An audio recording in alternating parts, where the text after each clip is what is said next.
sekarang karena sudah berkembang, anak muda juga ikut menggemari olahraga ini.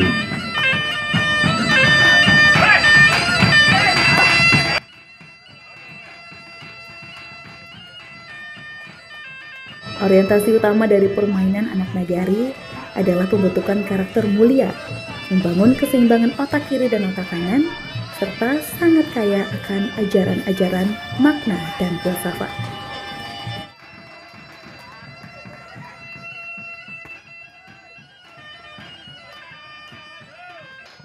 Sipak rago. Permainan sipak rago adalah permainan tradisional Minangkabau yang dimainkan oleh 6-10 orang.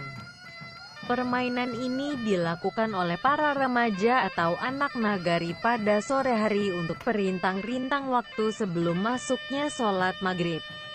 Biasanya sipak rago dimainkan di lapangan terbuka di depan kedai atau di tempat duduk-duduk di perkelokan jalan yang ada tanah lapangnya untuk bermain.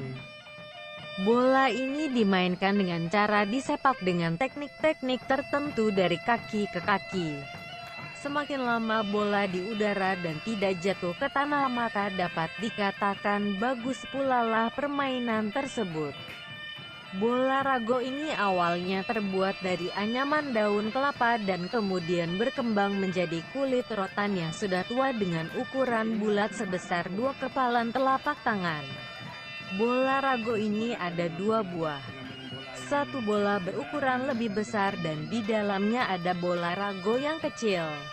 Hal ini mencerminkan bahwa manusia itu memiliki raga dan di dalam raga itu terdapat batin, hati.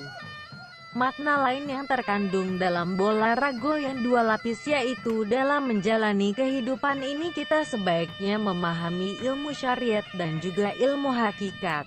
Bola sipak rago itu terbuat dari jalinan daun kelapa ya, daun kelapa seperti juga ketupat ya, seperti juga ketupat itu ya, daun kelapa. Tetapi ini dibuat berlapis-lapis sebagaimana juga disebut sipak rago. Rago itu kan raga.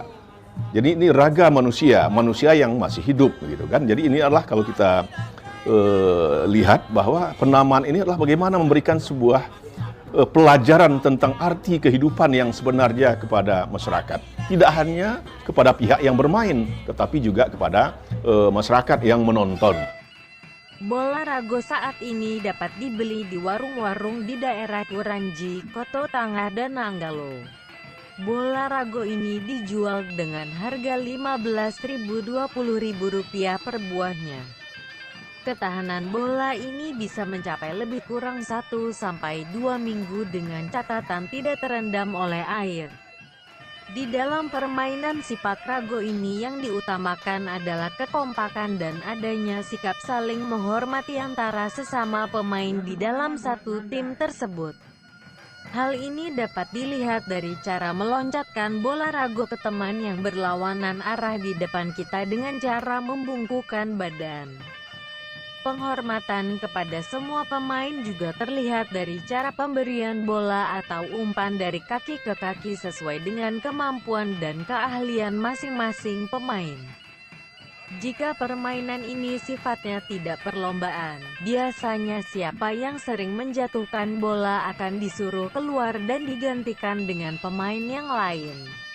Apabila di lokasi tersebut ada 2 kelompok, maka ia yang keluar tadi akan bermain di kelompok yang satu lagi yang kualitas permainannya lebih rendah dari yang sebelumnya. Hal ini menggambarkan bahwa ada proses pembelajaran dan pembinaan secara natural dalam permainan ini. Ada kelompok permainan yang mahir dan ada yang belum begitu mahir dalam memainkan bola rago tersebut. Kira sama halnya dengan di berbagai tempat di wilayah Indonesia. Kondisi permainan rakyat dan olahraga tradisional di Sumatera Barat juga ada yang hampir punah, bahkan ada yang punah. Tapi menariknya ada yang bertahan dan malah berkembang. Biasanya ini kan permainan atau olahraga tradisional yang sifatnya keterampilan.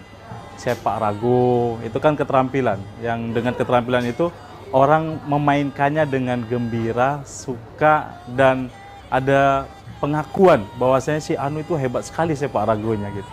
Jadi karena keterampilan maka dia kemudian masih bertahan dan masih dimainkan oleh beberapa kalangan masyarakat.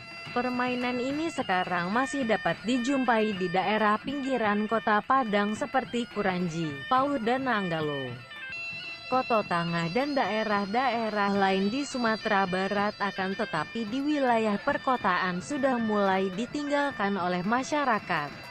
Namun, dengan adanya perlombaan sipak rago, sudah mulai bermunculan grup-grup sipak rago yang mulai bermunculan seperti grup sipak rago Kapunduang Baabui di Pauh 9, Juluju di Pasalalang, grup Sayo di Balimbiang.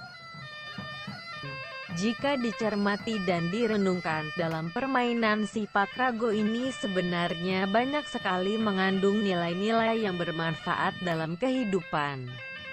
Misalnya, saat bermain rago, perpindahan bola dari satu pemain ke pemain lain tidak sama. Terkadang ada bola itu rendah dan terkadang ada bola itu tinggi.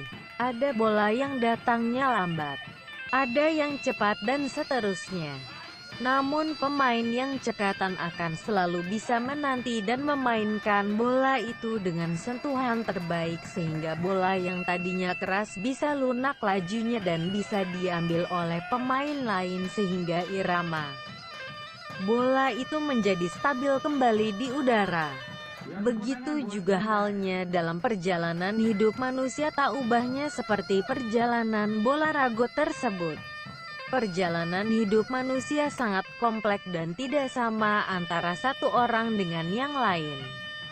Dalam kehidupan ada saat susah, ada saat senang, ada yang sakit, ada yang sembuh, ada duka, lara, dan nestapa, ada hidup dan ada pula yang mati, dan seterusnya. Untuk menyikapi semua persoalan ini, manusia harus mampu menempatkan perilaku terbaiknya secara lahir dan batin agar dapat menjaga keseimbangan dalam hidupnya. Peran orang lain, terutama dun sanak atau kerabat, kawan, dan masyarakat sangatlah penting dijaga harmonisasinya, agar setiap individu dapat hidup dengan baik menuju kebahagiaan. Sebagai makhluk sosial atau zoonpolitikon, ternyata manusia memang tidak bisa hidup sendiri. Pada akhirnya benarlah ungkapan teologis yang mengatakan hablum minallah dan hablum minanas adalah kunci utama manusia untuk menempuh jalan kebahagiaan dunia dan akhirat.